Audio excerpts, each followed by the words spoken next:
the co-hostess for the Chez Authors Series, and I'm your moderator. I'm also a real estate agent by day with Sotheby's International in Austin, Texas. Thank you amazing all so much real for estate being agent. here. I've got clients in the audience. Thank you.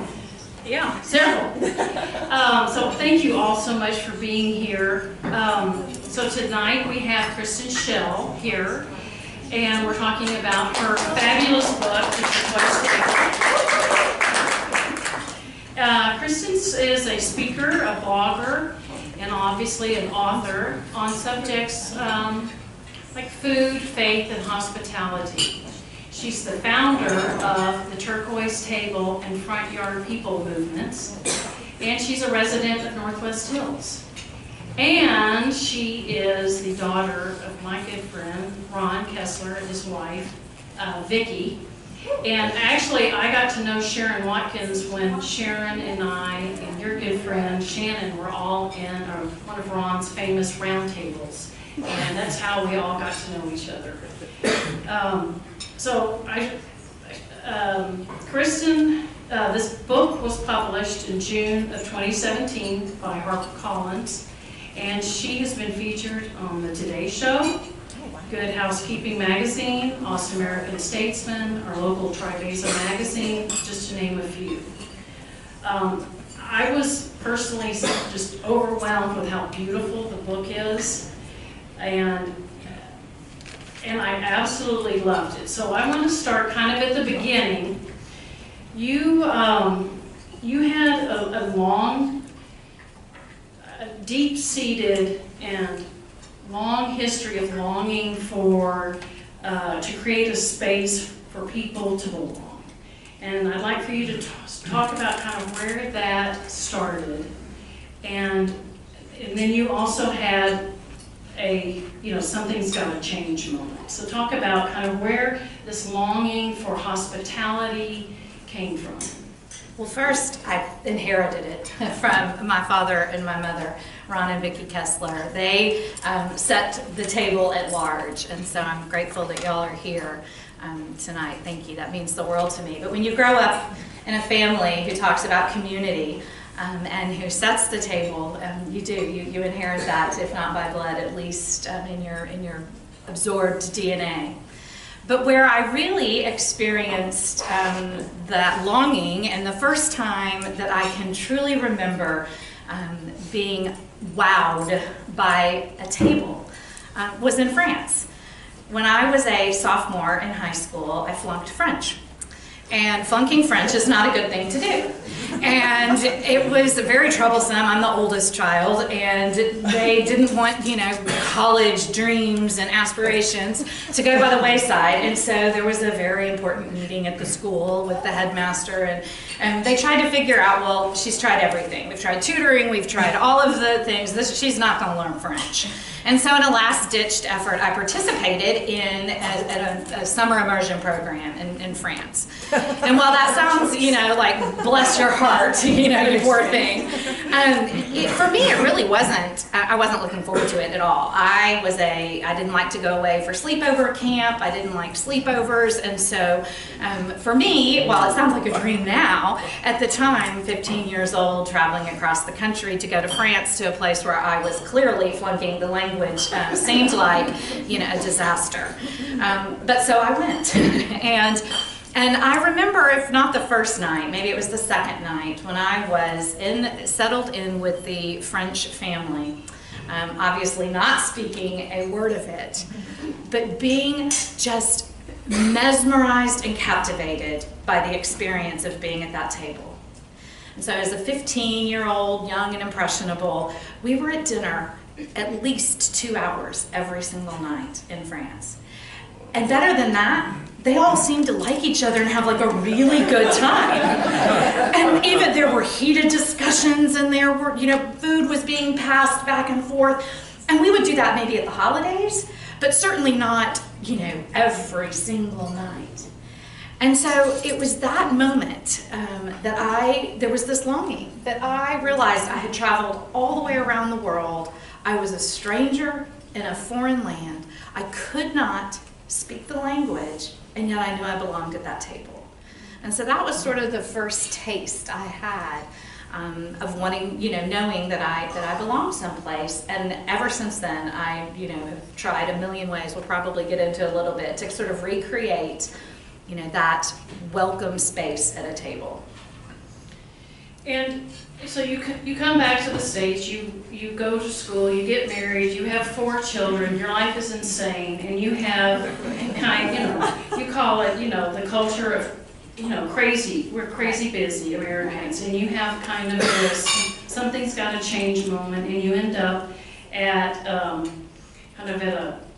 seminar at the Austin Music Hall, and then you see a documentary about Ludmilla. So tell us a little bit about that. So yes, France was short-lived. And so flash forward, all these years, and yes, I am a mom, and Tony and I are raising our 4 children, and France seemed like a dream, except that I wanted that table. Is that my phone? Oh, I think I just called 911. Sorry. It just asked if it was an emergency. I'm so sorry, I've never done that. It was the way I was sitting. Oh well, if the police come. Who knew you could do that? Anyway, exactly. So flash forward, I knew that I wanted to create that table time for our family, and I was struggling to do it. I mean, I was spending more time in my minivan than I was, than I was in the kitchen or at the table, and everything that I was trying was failing. I would try to have really wonderful Friday night dinners and maybe cook some elaborate things like I was trying to be a French, chef or mama. But by the time I got to the dinner table, I was exhausted, and I was serving my kids. I might as well have been serving them leftovers, and so I had that longing for us to be at the table, but I couldn't figure out how to do it. And I also realized there were a couple things that were going on before I went to this conference. I realized that as we were raising our children, that the way they communicated with not only one another, but with us was changing. And I'm talking about screens. So Sarah, we have 4 children, 3 in high school. Sarah's our 5th grader. And Sarah was born 6 weeks before the iPhone came out. And so Sarah and all of our children will never not know having a screen connected to them at all times. And it's called they're digital natives. There's a fantastic book that just hit the New York Times bestseller called iGen, I and then generation.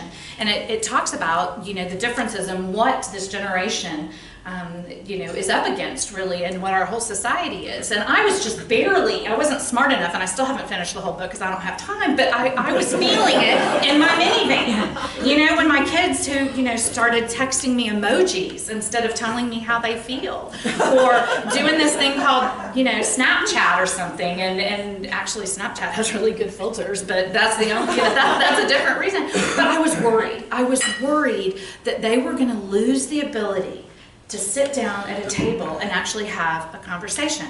And that may seem extreme, but y'all, it's not far-fetched.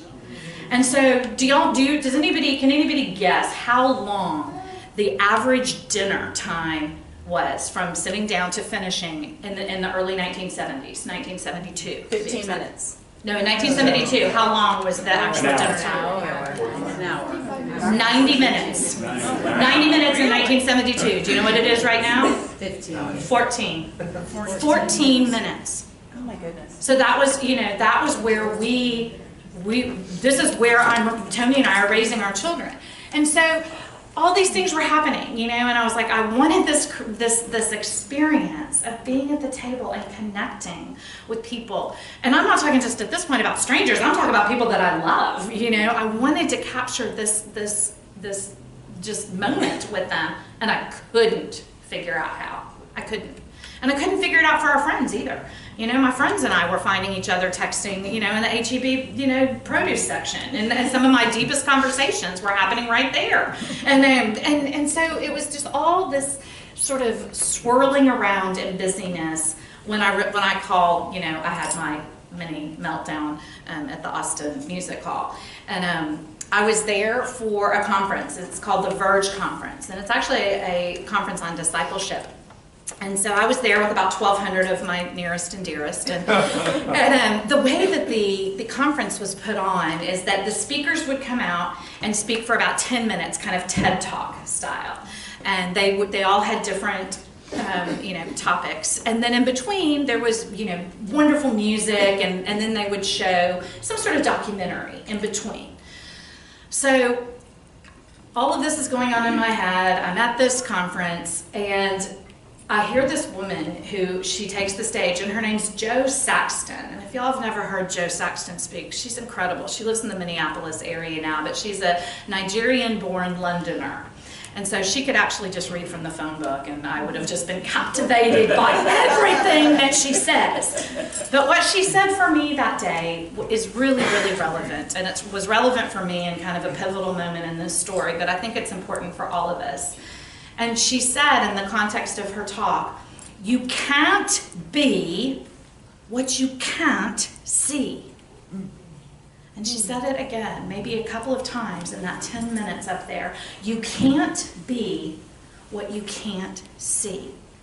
And I realized I hadn't been shown a way in this day and age.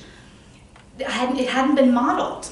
How could we, in this day and age, bring people to the table? How could I get my kids out of the minivan? How could I quit having conversations with my best friend in the stinking produce aisle at HEB on a cell phone? Like, how could we slow down, get off this habit trail, and reconnect?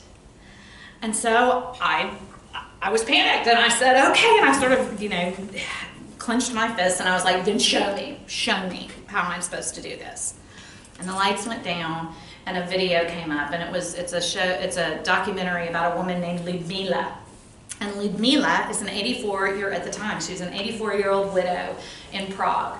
And she, which is the most, just atheistic country in all of Eastern Europe, and she survived 2 totalitarian regimes. And she was curious, what am I supposed to do with my life after her husband died? And Ludmila, after just lots of thought and prayer and contemplation, decided that she was going to practice what's called the ministry of presence. And I had never heard that. Now, this is in a Christian context, but if you just think about the ministry of presence in any context, being present was what was missing in my life, because I was so busy being a human doing that I wasn't being a human being. And so I saw Ludmila and the simplicity in what she did in her home.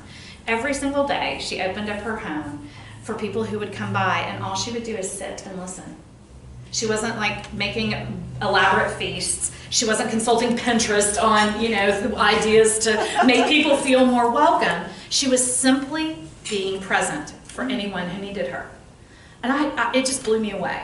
Now, I don't have the margins in my life that, Ludmila has to just sit at home all day long and wait for people to come into my life. Although I hope to someday.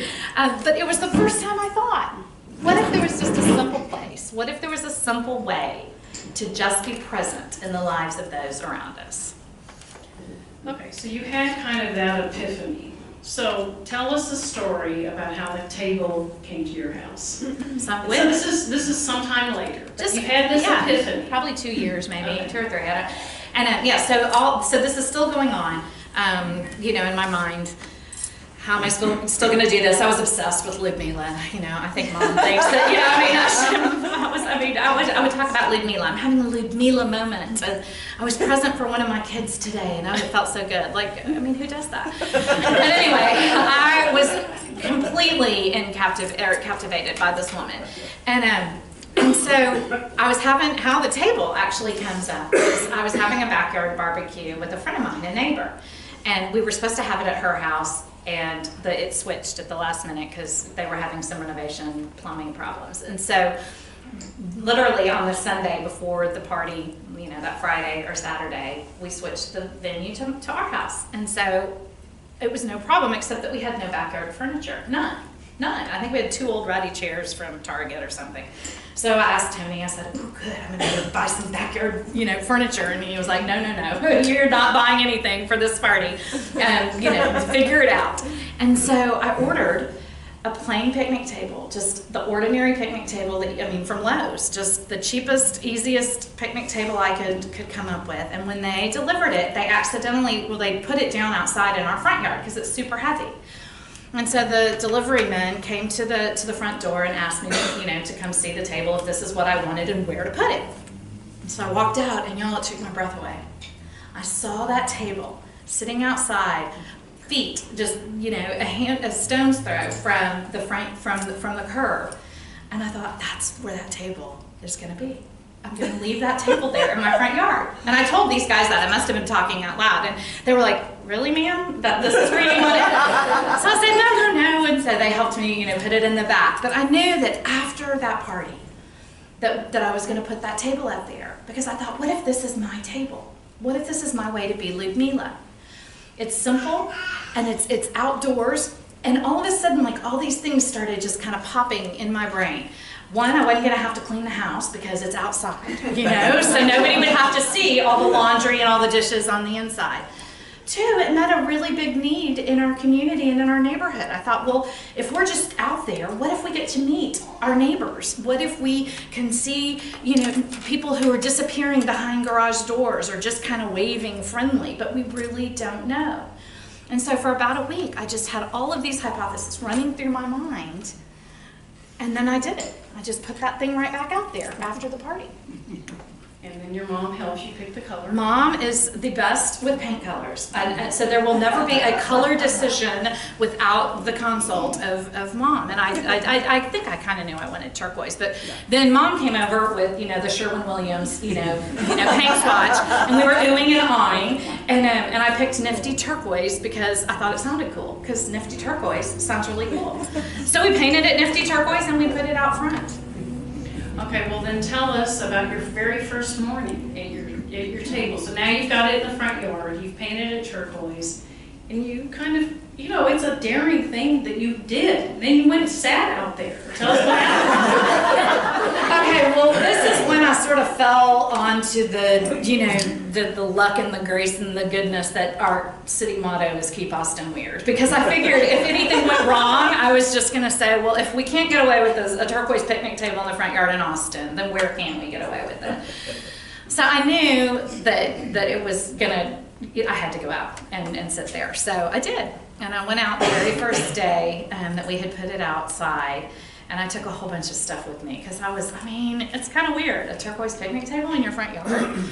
So, I had a journal and notes and all sorts of stuff to look busy. And y'all, I couldn't have been there more than 5 minutes before a woman walks by. And I had never seen her before. Never, not at HEB, not at the CVS, never. I'd never, even driving by. And we strike up a conversation. And 30 minutes later, Susan is sitting at my picnic table and we're exchanging contact information and talking about, just all these neighborhood things. But the beauty of that story too is she was actually delivering a piece of junk mail that day. And she and I was like, I've already lost the neighbor, thing with you, Susan, because you're such a good neighbor. I don't know that I would have delivered a piece of junk mail, down the street. And when I said that to her, I was like, gosh, that's really noble of you. And she said, I didn't need to deliver this junk mail. She said, I just needed to get out. And she said, I just wanted, and so she was just looking for a break in her day too. And that was the very first day. So I thought, well, it may be weird, but I'm going to keep showing up.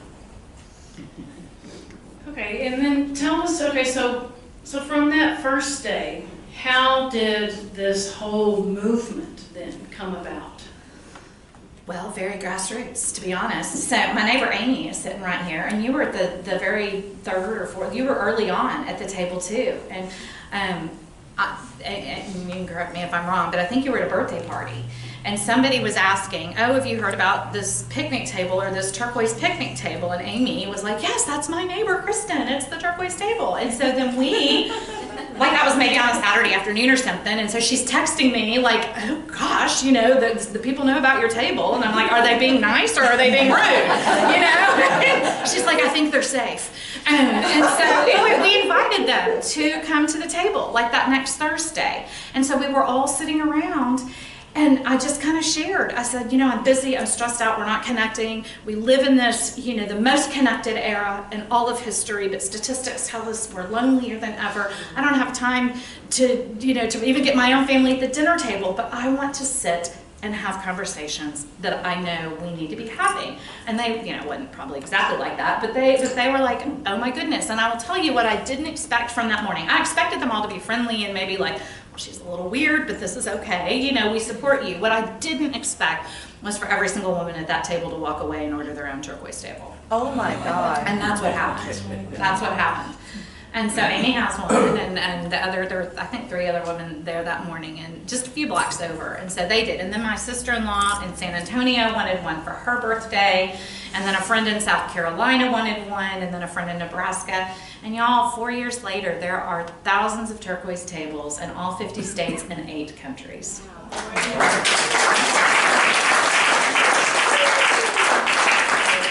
I always say, you know, the turquoise table isn't the hero of this story. The people are. And the reason why it's kind of taken off is because I wasn't alone. And clearly, you know, in the desire to bring people together for community. Well, your book, yeah, it totally resonated with me because I've had that same longing. And it's hard, you know, and you talk about, you know, you have several themes that you talk about: genuine hospitality, you talk about when you're being vulnerable with people, asking people for help, and your kind of your quote, break up with perfection. So it's not only just being out in the front yard with your neighbor, but as you've been exploring these themes of front yard people and hospitality, you've also been discovering how that people want to be vulnerable with one another, and you've kind of become like I would say, an expert kind of on this yearning that people have been, you know, because we are busy doing things and not being. But not everybody has an idea and creates a movement. And so for that, I just have to tip my hat because it's really extraordinary. And you've obviously tapped into that people are hungry for connection. And you talk a lot about being in community. In my book club, we just finished reading Alan Graham's book, Welcome Home, which he talks a lot about being in community. So talk a little bit about those kind of themes of vulnerability, being in community, and you know the need for genuine hospitality, and also the breakup with perfection. Yeah, well, that's a lot of themes, but they're all ones that I've learned over the time. I think my favorite chapter in the book is called "The Broken Table," and that. It's kind of a funny story. We were being interviewed, there was 3 or 4 of my neighbors, by the Statesman, and they had sent out a photographer, and I'd already done the interview with the reporter. But they sent out the photographer, so we're all out there, and you know, they're just getting lots of footage and whatnot. And all of a sudden, the table literally breaks, and the whole bench just flops down, you know, and everybody's fine. But you know, one of the women, and I don't remember who, said, "Oh my goodness, you can't put this in the Statesman, you know, you got to take better pictures." And I actually thought about it for a minute, and I said, no. I said, you know what? This is exactly the picture that we need in the Statesman or anywhere else, because it's the broken table represents so much more to me than the complete, full, and brand spanking new sparkly table. That was hard earned. There were a lot of people that had gathered around that table for it to wear and tear, you know, over a couple of years. But there were conversations, you know, and stories that were held, vulnerability that had happened. You know, when we come to the table really empty, we expect to be filled, you know, with food or nourishment. But when we come to the table empty and approach each other in a place of just open-handedness, we're also filled. You know, we're filled with each other, and we learn so much more. But it's hard sometimes to be vulnerable and come to the table and not lead so much with your weaknesses, but just be able to allow that to happen if the conversation, you know, goes there. I've got 2 of my neighbors sitting here, and you know, in fact, Kristin and I had a conversation this morning that was super vulnerable, and but that takes practice and time, especially with strangers. And so that's one of the things I've learned. I'm a huge fan of Alan Graham's. So his book, if y'all have not read it, is absolutely incredible. And in fact, the very 3rd or 4th turquoise table was made out at Community First. And so early on with this, I wanted to have different layers of community. And so I actually approached Alan and some of their folks out at Community First to see if they could have folks make the turquoise tables for us. Well, now this was right before they were opening up Community First and the fantastic, incredible community that they have going. And so he said, not yet, but maybe later. But community and being in that and the layers of it is so important. We actually have partnered with a group called Rework, and Rework employs homeless men and women who are transitioning out of homelessness. And they started with a couple of men. It's open to men and women, but right now there's just men in the program. But they started with 2 men when they started building turquoise tables, and they have 7 right now employed who are making tables full time. So the layers of community, but I learned that from Alan, who is just incredible. Well, he is incredible, and that is a wonderful group. So you've partnered with Rework. Mm-hmm. Let's talk about some of your other partnerships, because you know we've got merchandise. We've got your partnership with Tuesday Morning. Mm-hmm. One of the things I loved about the book was it wasn't just, here's what happened. There's stories of people with their own turquoise tables. They're just very simple recipes that even Catherine Morris and I might be able to follow. and simple ideas. So they're prints and stationery.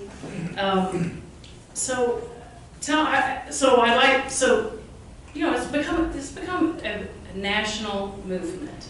And tell us a little bit about how you were able, so I know you were blogging, but how were you able to get this published? And is it the same publisher that did Alan's book? Yes.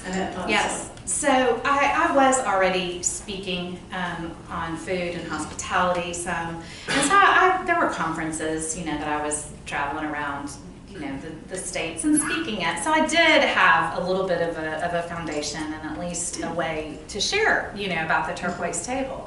But I was speaking at one in Greenville, South Carolina, and this was about 1.5 years, maybe 2 years after I put my first table out. So there were probably, 100 or so tables. I don't know. I've never fully, could keep up with everything. And but I was speaking. And it was just in a breakout, so it wasn't like I wasn't the keynote, not a big deal, but it was an afternoon breakout session. And there were probably 30, 40 women, and so I was sharing this new story of the turquoise table, and again, it had this, there were all these sort of, because there was doubt, y'all. There still is sometimes doubt. Like, am I really supposed to be doing this? It's a picnic table, And so, I'm speaking to these people in South Carolina, and there's 40 women who are getting ready to hear me speak, and I'm like, really? So, but it was so encouraging because, again, like that very second day at the table, when I told the story, all the women went out and got, turquoise tables. And I just, when they would send me their emails or show me their pictures, I was like, I really need to be paying attention to this. But there was an agent. There was an agent in the room at that one. And so she approached me and said, this is a book, And I was like, really? And so that's kind of how, one thing led to another. Okay, well, tell us how your interview on the Today Show, because that was a pretty big deal. So how did that come about? Do you have publicists and people who put that together, or how did that work out? So HarperCollins did hire a publicist for me, and she's incredible. Her name's Jana, and she lives in Houston. And even she, if she was standing right here, would tell you, that even after all the years in the business, the Today Show is just a lottery. There's no way that you can, the best and the best in the world just can't promise the Today Show. But she sent the book. There were some advanced copies of it, and so she sent the book up to her really good friend. They had been, working together for, I don't know how many years, 20, 30 years. And it landed on her desk, y'all, in just the perfect day. There's a man named Thomas Farley, and his name is Mr. Manners. And Mr. Manners is what do you call it, like a consultant on the Today Show. So he's a regular on the Today Show. And he had just pitched, oh my gosh, the host. Who's the cute host? Savannah. No, the Matt Lauer. Sorry, yeah. So Matt Lauer. So Matt Lauer, I can't believe anyway, so he had just pitched Matt Lauer about doing something about manners and etiquette and friendliness and kindness on the road. And it was that day that my publicist had sent the book one cubicle over. She knows and overhears them talking about this and says, hey, y'all want to go to Austin, Texas? And everybody wants to go to Austin, Texas. So they had no idea really who I was. But the story was sticky enough that they knew they could make it into something. And so that's how the Today Show came to my front yard. Wow. Wow, right? Yeah. Okay, where is the most, like a turquoise table that ended up somewhere that just shocked you? Oh, every day, y'all. Every day I get an email from someplace where, and people are so creative because not everybody has front yards, right? You know, we have all kinds of different dwellings and different places. You know, what works in Minnesota clearly isn't working in Texas. Locally, the best stories, I love that Austin Community College has put them in the Student Life building. And so, you know, not having residential buildings and for students at ACC, they were worried about the kids and building community. And so they invited me to come out and they have 2 tables in their Student Life campus. And we spoke and they wrote down kind of hopes and dreams for their year and for their school on primed tables, and then we covered it over with turquoise paint and had a big painting party. I don't know, they're in Seton, they're at the Bergstrom Airport, they're now, I don't know, I got an email. The Ronald McDonald House has one. I got an email from the Beeville Art Museum, and so there's now a turquoise table where they host their outdoor art gatherings in Beeville, and they're just all over, and I cannot believe it. Really, that's really the only response, except for that the need is so dire for us to belong to one another. I think those are pretty much my questions, and I'd like to open it up to the floor so that everybody, I'm sure a lot of people have questions for Kristin and would like to ask her own. So does anybody have any questions they would like to ask? Yeah. Catherine Morse. Did you learn to speak French? I did. I was a French major. I was a French major. No. So, yes, seriously. So, you know, and it's interesting when the publisher called and they said, "Oh, you forgot to do a dedication." And I was like, "Well, I've never written a book. Nobody told me I had to do a dedication."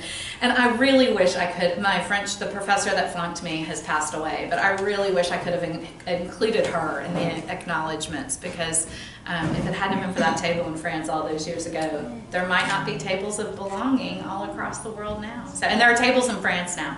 There are 2 tables in France, and so that to me was just a sweet kind of full circle. I was touring some clients around from out of town, and they kept saying, "What's up with all these turquoise tables?" Let me tell you. All right, Mike. Has anyone documented what is discussed at the tables? Has anyone come in and kind of verified what's talked about? Is it grief, relationships? Is it just the community school, or it's just a wide variety? Is there any pattern? You know, it's interesting, and that's a great question, and one that we're working on. I'll tell you about something in a minute. I don't know the specific conversations, obviously. What I can tell you is that there tends to be sort of a pattern, and it's not brain, surgery, rocket science. I mean, it's very obvious. Usually it starts with, donuts and coffee, and people are very familiar, and there's, kind of the dance that you do, trying to get to know people once again. But then it very quickly goes in, yes? Well, I'm a counselor. I've been for 33 years, and in the last 5 years, started documenting, and there's a definite pattern. Yes. It really is quite amazing. And it starts out, and then there's a pattern, and then there's all this connection. Yes. So they come back to me 3 days later, 3 weeks later, and then it opens up this whole new dialogue.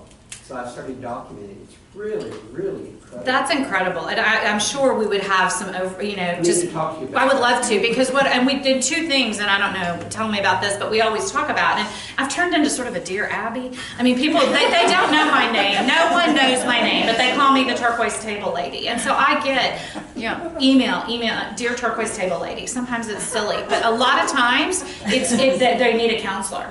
And so what I talk about, is we're not here to fix things, but we're here to listen. And so when people ask, what do I do if someone does this? What do I do if someone starts to bare their soul on this, or we know of whatever? And I said, well, if it's not an emergency and calling 911, then listen.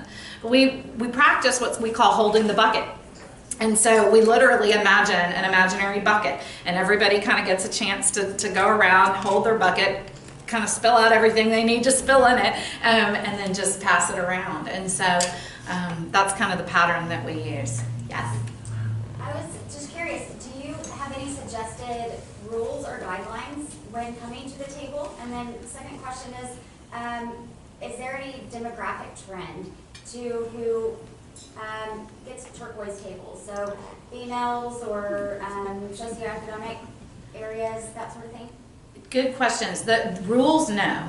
Because here's the thing. I mean, what works, in my front yard isn't, it isn't even going to work in your front yard, And so I'm real clear about, that's why sharing stories is so important. Because, and so weekly we have, different stories of different tables that we feature, because, if this week's story doesn't resonate with you, maybe next week's story will. This week's story was a woman in Virginia who is trying to bring autism awareness to her front yard. And so They're talking about on your blog. Yes, I'm sorry, on my blog.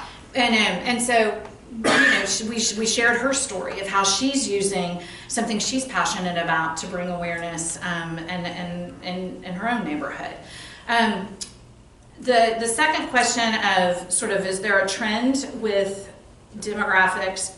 Not that I know of. Yes, mostly women, of course, because I get asked all of the time, will my husband build this, or is he going to like it, or what do I do? What do I tell my husband about putting a turquoise table in the front yard?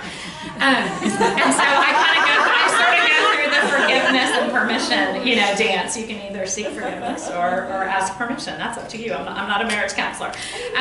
But interestingly enough, when they did the survey kind of on the marketing stuff on it, it polled, the first demographics were women, and then the second were men. And HarperCollins was blown away by that. Because it's kind of a girl thing, but come on, I was shocked. Did the men ask permission of their wives? That's what we need to ask. I should have asked that one. We should have asked that one. It's probably needed more by the men. Maybe, I don't know. There's a lot of men using these, and some of the best stories of vulnerability and things that have happened. Those are kind of my favorite stories of the least expected, because you can kind of think, well, there's some things you are going to expect. But when I get an email or I hear of a story of the way men's lives have been changed at the table, that's really wonderful. Yes.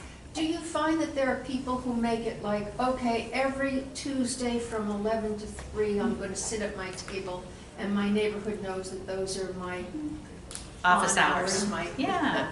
open hours? Or do you find there are people who just meander out there whenever they feel like?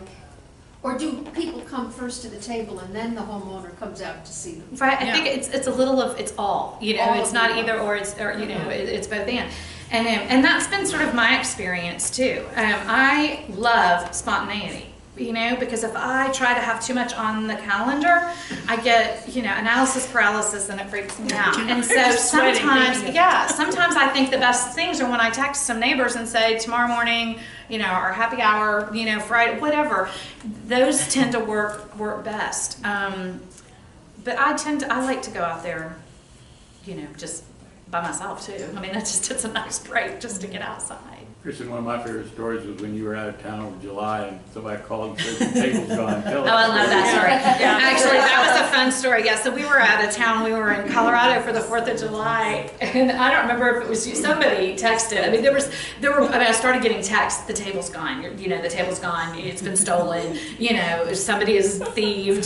Taken your turquoise table. And actually, it was not. It was borrowed by our neighborhood association, and it was on the back of a flatbed truck because we had it in the Northwest Hills Parade, the 4th of July parade that year. But that reminds me, so now we call them, when people call to borrow the original turquoise table, now I call it going on a sleepover or a field trip. And so tomorrow night, it's actually going to be missing. So no panic. So it's going to be, So people borrow it. well, the DOS PTA is using it tomorrow night as for a fundraiser. And So you had the original one fixed? and I did not. We were going to have the original one fixed, and then when it was beyond fixable. It was rotted out. So but now I have a rework table, and because I didn't have that, with the first go round. So I'm on table number 2. All right, we got time for a few more questions. Anybody else have a question? I just have a comment that the people who live directly across the street from me have a turquoise table. And they do have lots of activities going on there. But yesterday they were telling me they think they ought to move it closer to the curb because maybe more people just walking by would sit down. Yeah, and it takes some trials and errors. We've ours has found its comfortable space, just in there. But there's no rules. Again, back to your and there's seasons. We're kind of just now entering where it's bearable to be outside, and the northern part of the United States it's already snowing. So you just have to do what works best for your community. But just that sitting down and getting to know one another, we all know there's so much. But you moved a lot of your family activities. Yes, we did. So that was the front yard people kind of thing. You moved when the kids are doing art projects. So you moved a lot of your kind of everyday activities out front. We did, and it was just to be more visible, to practice that presence, to let people see us, and just to be available. Because in this day and age, I don't know, when I was growing up, we were always out front, but it's not so much anymore. So we did. We just there was nothing new to do. We didn't add anything to our list. We were just doing, ordinary things out at the table. Have you heard of the tables being added to apartment complexes or condos or townhomes? Absolutely. And in fact, there's some here in Austin on the Exposition. They have them at the on the Exposition. But yes, and so a lot of times I get asked, and so really, I'm like, well, then where do people gather? Where is there a pool or a common area or someplace, where people would naturally tend to gather where you could use them. And people are being really creative, in the ways and places that they're finding. In the dog park?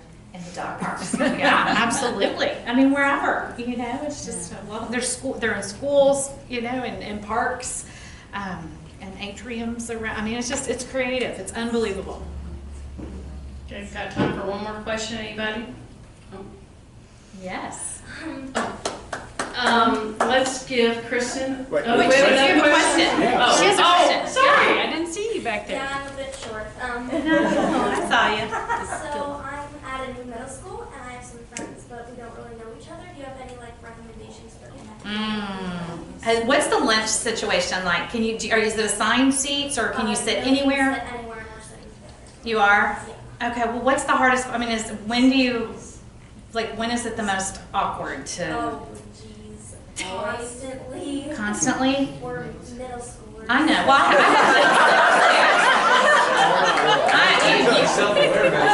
exactly. I have a middle schooler, so I have 4 kids, so I get it. Well, where do y'all? When is the most free time that you have? I guess is the best way. Well, the entire period of lunch is 40 minutes long, Uh-huh. 30 to 40 minutes long, so it's kind of that entire time that we're in the cafeteria. And so, but you have a group you're sitting with, right? Yeah. Okay. Well, that's good. Do y'all? Is it hard to talk, or is it? What's the?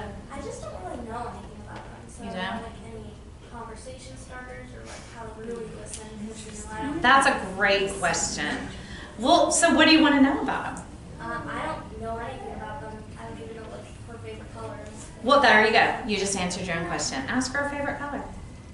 Thank you. I'm serious. And then she'll ask yours. Hopefully, I want to know about this. That would be great.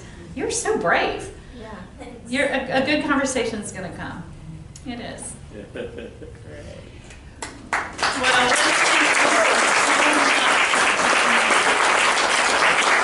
When you go to her website, we she had to work us in between because you've become kind of like a speaker. She's got, you know, where are you flying out tomorrow? I think you're going somewhere tomorrow. I'm here tomorrow. I'm here.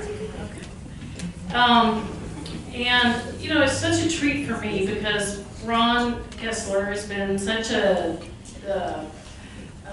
don't know, you know, he's been like the doting uncle. And it's really been a pleasure to work with Ron for years now. I wanted to tell you all about our next event is November the 7th, which we're discussing Pure Land with Annette McGivney. And Annette was my best buddy in college, and she's written the most amazing book. It's part memoir, part investigative reporting, story, part history lesson. And it's just terrific. So I hope y'all will join us November the 7th. And thank you so much again for making time to be